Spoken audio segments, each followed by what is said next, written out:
Hey guys, so here is the third and last part of Decipher trilogy, in which I had presented my system design and master's thesis project with Symbiosis Design Students last year. You can find the links above or at the end of the video as you like. Coming to this video, it covers my interaction and Q&A session with the students. So let's watch how curious these young minds were. Thank you, Anjuman. The presentation has been very informative and insightful on what process, how the process should be followed for designing. So let's move on to the question and answer session. If Gaurav Raj from third year product design is here. Yeah, sure. Yeah. Hi, I just want to thank you first because this was really helpful. And I have one question though. I've been struggling to focus on personal projects if you have like a bigger deadline or like an assignment, or for example, if you have a bigger project that you're working on, but you have a personal project that you've been working on from before this new thing. How do you focus and come back to that, and how do you divide your time? See, actually, you don't need to focus on dividing time. You will get time for it if you're interested and passionate. While I was working for the OS project, I was like sleepless for weeks, like till 4 a.m., 5 a.m. Roshan Hakim, I don't know you guys are aware of him or not. He's also on Instagram. Roshan, Matt, these people are very well connected because of these explorations. And at 4 a.m. they are like hitting, abhi tak soye nahi, so ja bhai. So it was like that, and that really motivated me and them also. So it's very interesting. You won't see that struggle to find time because I was maintaining my day job as well. These are the years where you will have these freedom to explore. You can stretch yourself. Later in life, like Matt, surprisingly having 2 kids, still he's able to explore. I'm like surprised that how he's able to do. I can't imagine myself in that future. So that's the challenge. But then if you're really passionate, if the design is your life religion, then you don't need to worry about these things. Yeah, I just one small thing though. So, how do you personally feel about body modification as a prospective field? I was just looking around at some stuff a while ago, and I came across a whole group of people. You know how they work on add-on accessories, but like for your own body. I haven't seen a lot of work in that, but for example, incorporating tech inside your body, not putting it over, something like that. Yeah, exactly. So like subdermal implants.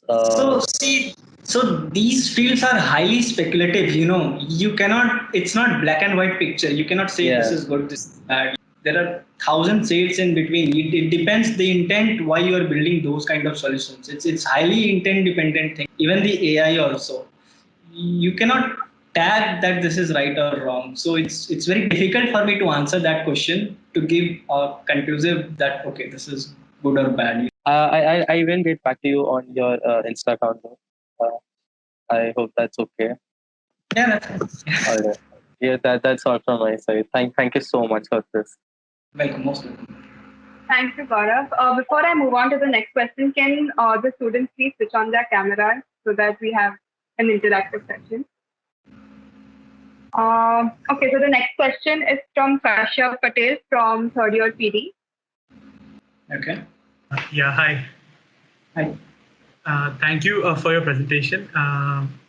It was really like I saw your Titan project on Behance. I went through the whole project, and I thought like you started off with the ring, but then when I saw that you actually weren't really going in one direction.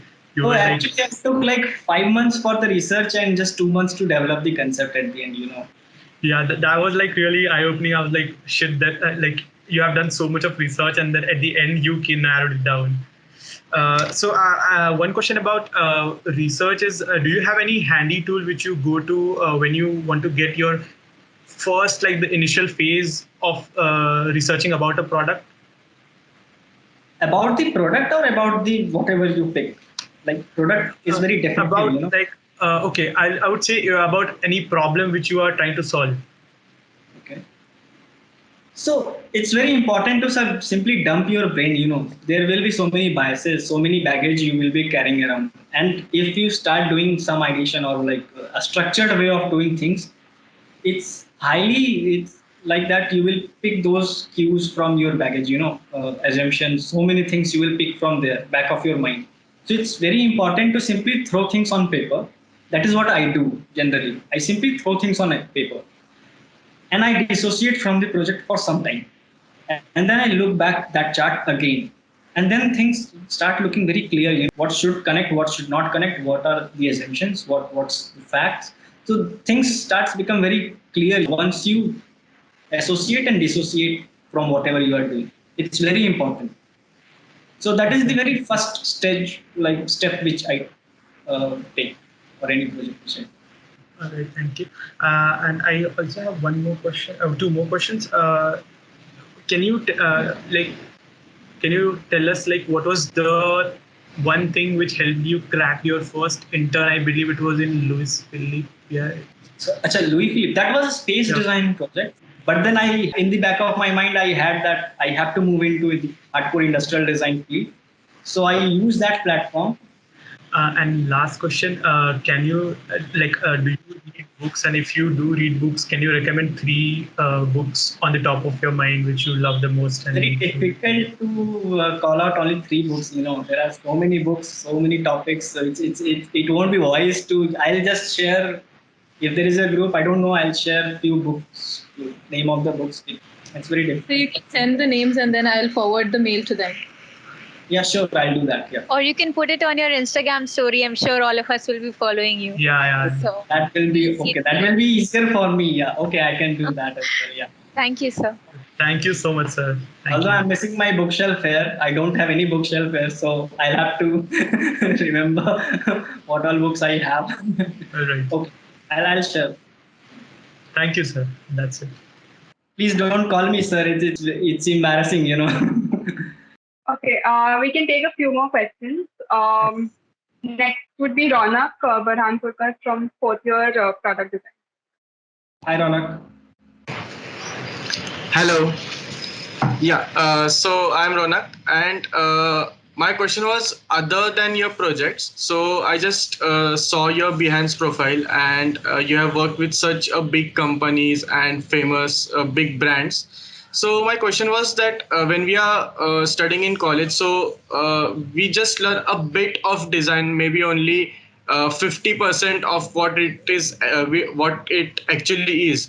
So when you work with such a big brand and they have such big expectations from you, and they have their own way of working, own way of designing, they have their own language, and there are so many restrictions. So how do you cope up with this, and how do you transit yourself from academics to these big brands? So I would like to ask question: who are these brands? How these products are coming out? Who are they? That's us only, right? So let's not get intimidated about that. Okay, big brand. Who made that big brand? It's our work. It's very important to dissociate from the big persona which is built around, and that too is created by us humans. It's very simple. It's just that you have to be very honest in your craft. That's it. You give your 10. No wonder if it is executed at 4 or 5 or 6. But if you deliver 4, just imagine what will be executed. That you deliver 10. And then whatever will be executed, that is a different story. But why you degrade your potential? So that's very important. And these brands are us only. Whether you work in McLaren, in 2018, when I was presenting this system project in Italy, one of our alumni is working in Pininfarina Design Studio. So that studio is designing cars for Ferrari, McLaren. And then we got chance to interact with the senior designer over there. And at the end, everything was very simple, Before stepping in the studio, we were like, okay, now आज तो बाबा का ज्ञान मिलने वाला है, like that. McLaren के designer से we are going to meet, but after coming out, everything was very simple. We just get intimidated. That's it. So what difference do you see between academics and working with a company? Okay, company and studio, these two are very different scenarios. corporates, they're boring. Honestly speaking, they're very boring. You may not have very much freedom to pick the projects. That is the part and parcel of life. That is the truth of life. So if you are working in a big company, then yes, you are very, very tiny player in the whole ecosystem. Like for example, last year I cracked an internal competition, which is Samsung C Lab program, where I came up with a very hypothetical conceptual solution for them. And they picked it up in C Lab incubation program. Because of the pandemic, after 6 months it didn't went through. I hope next year we'll take it ahead from where we left it. But then yes, even being a small player, you can give a big impulse, So you just be honest. That's simple. Okay, thank you. The next question is from Namisha from third year product design. And guys, just a request, just stick to one question, and if we have more time, we can take in more questions later. Yeah, cool.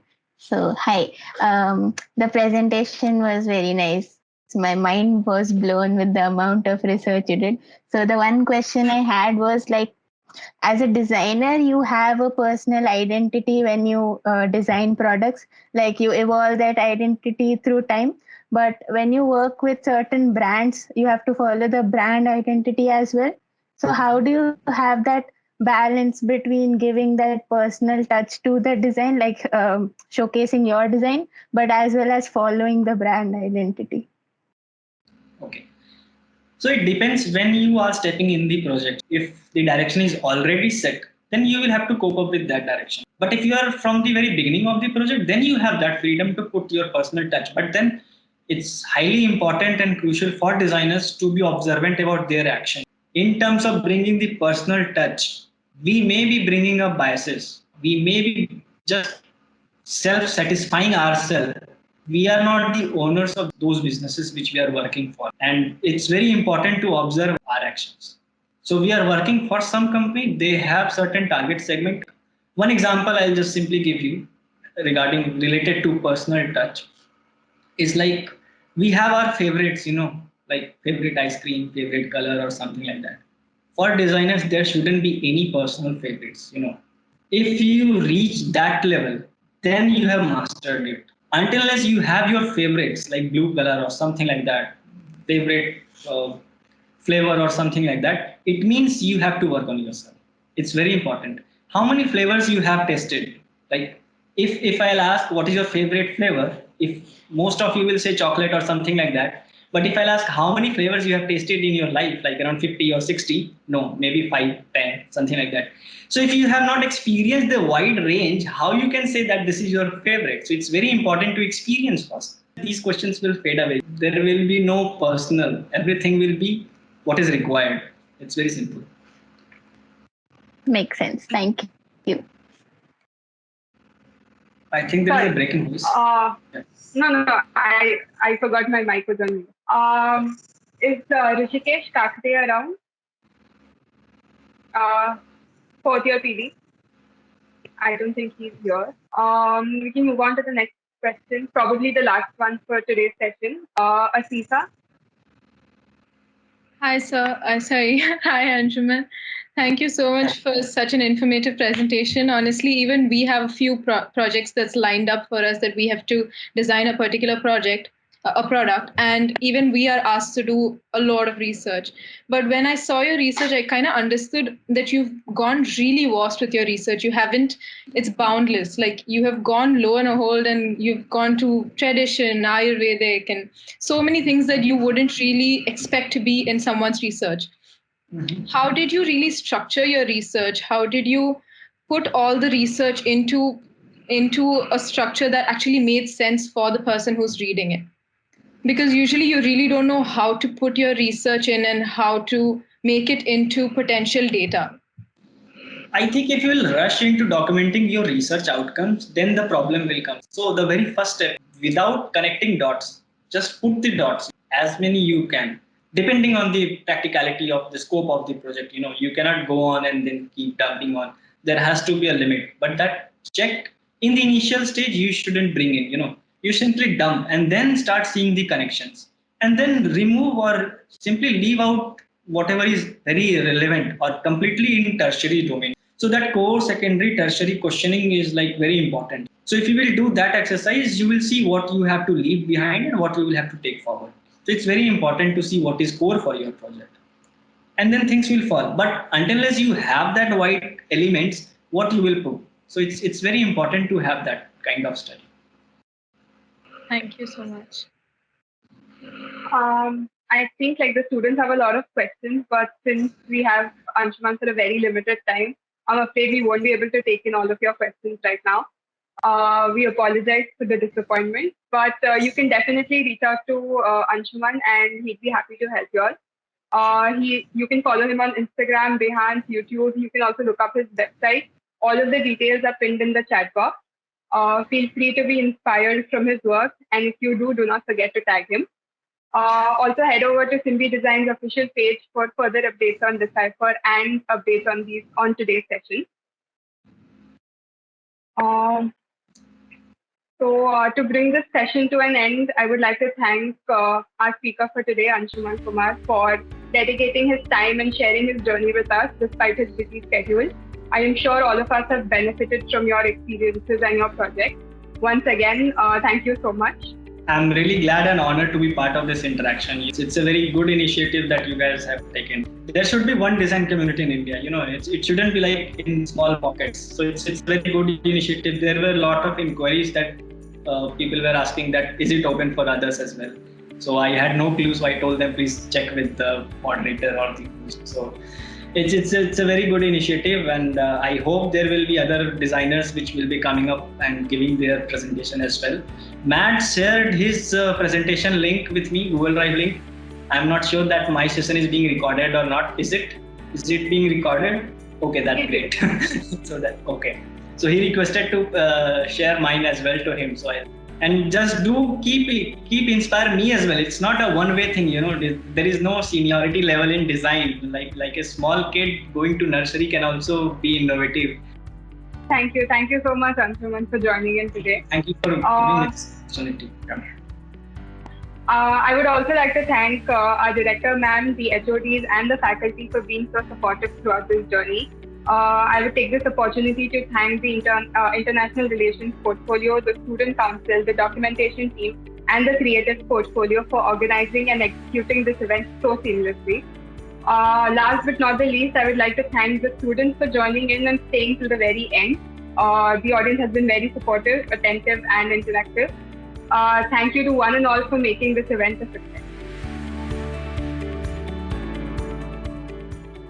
The session with Anshuman was amazing. I'm so sure that this will help us for our future upcoming projects. As a fellow designer, the session was really insightful and I really loved all your projects. I realized how much research and hard work goes into making just a single product. Thank you, Anshuman, for joining in. Thank you. Thank you. I'm very thankful for your guidance. The session was amazing. Thank you.